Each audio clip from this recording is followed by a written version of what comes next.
everybody, it's Right Track 76 with another custom action figure review. I've got a bit of a cold, so excuse if I sound weirder than normal. This is Spawn 4, subtitled Arsenal of Doom. It's from Series 12 of McFarlane's Spawn series, and it's one of the, I think, best expressions of what Spawn as Al Simmons was all about. Kind of fell in love with the character a fair few years back, and this was the first collector's action figure that I actually bought, primarily because I saw this just as I was getting into the character. Found this advertisement in an issue of Curse of the Spawn, and as you can see there, he looks incredibly impressive. That's obviously a prototype figure. Now, what you actually got out the box perhaps wasn't quite as cool as that. Back to the guy himself. Without all of the Photoshop trickery and the touched up perfection of the original prototype, what you actually got was perhaps a little rougher. I got him via mail order, so I didn't see him first.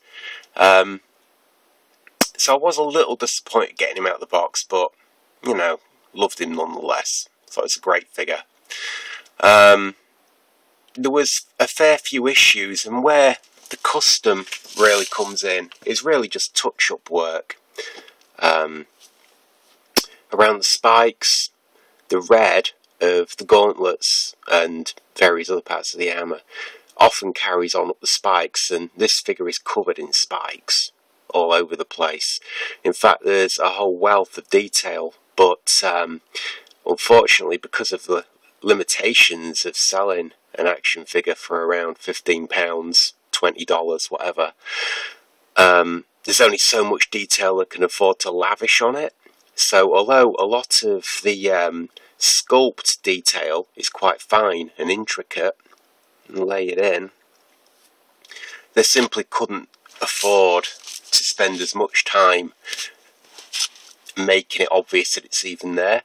And that's mostly what I've done, is just touch up the spikes, the armour, and I've added detail to things like on the bandoliers, put brass casings on the shells, filled in the eyes of this chest plate skull with the same crimson red as the gauntlets, some of the straps, that Hellspawn symbiote red.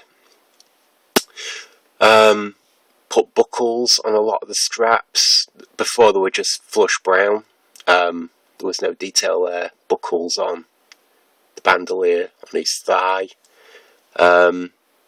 And I've touched up the weapons too. A little bit of black wash and a little bit of additional detail for things such as, well, just a little red, just to make these buttons look like something other than just silver nubs.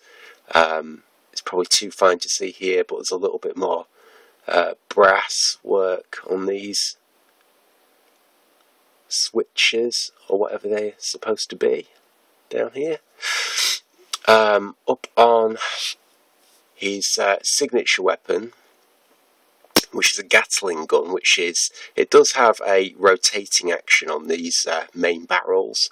However, it's tricky to make work, and if you do make it work, it spins out its action at such a high speed that it's not much of an action at all. And probably one of the key complaints with the figure is actually this giant cannon he comes with, which probably makes him most deserving of that Arsenal of Doom subtitle.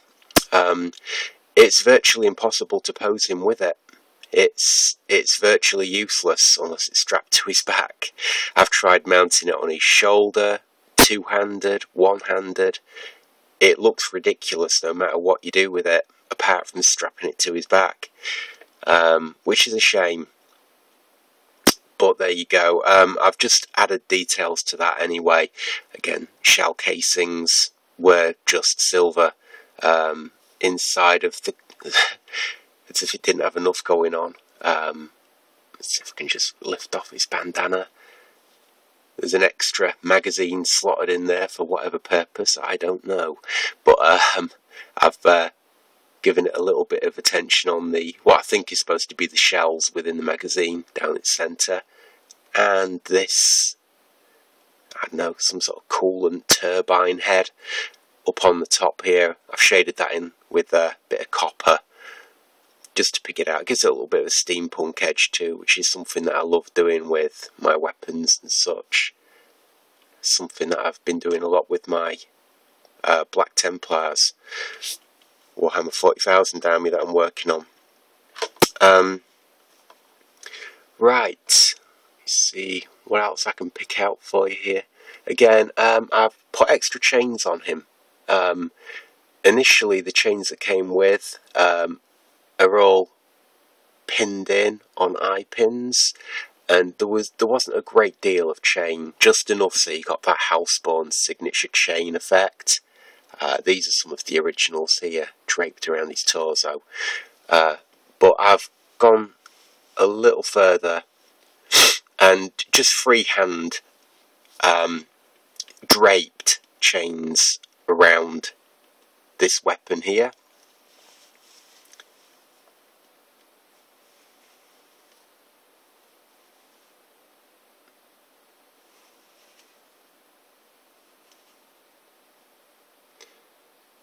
There you go, just to further express that aspect of Spawn. The thing with the Al Simmons character was that originally he was a soldier, so as a Hellspawn has, oh there you go, see what I mean about the freehand? As a Hellspawn has a limited amount of necro power instilled within him at his inception, Al Simmons often fell back on his old military ways, using various ridiculously large guns as an alternative to using his Hal powers. And I think the Arsenal of Doom figure really is one of the best expressions of that. There was various different versions. There was a fish tank version of him,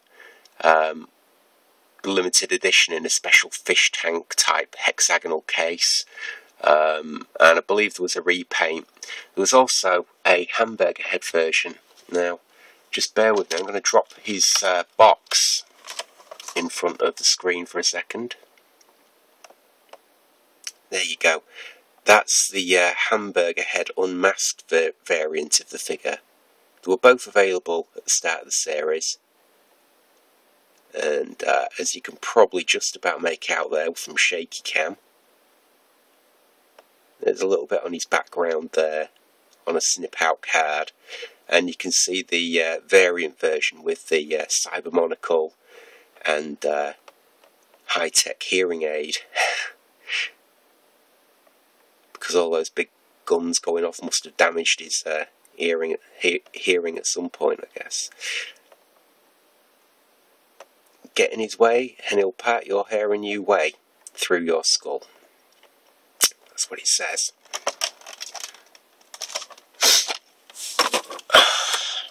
So there you go, that's my very slight repaint of the Spawn 4 Arsenal of Doom. That's my first collector's action figure that I purchased as a big kid. And I don't think I'll ever part with him. He's out of the box anyway, so his value must be right down low now. Thanks for watching.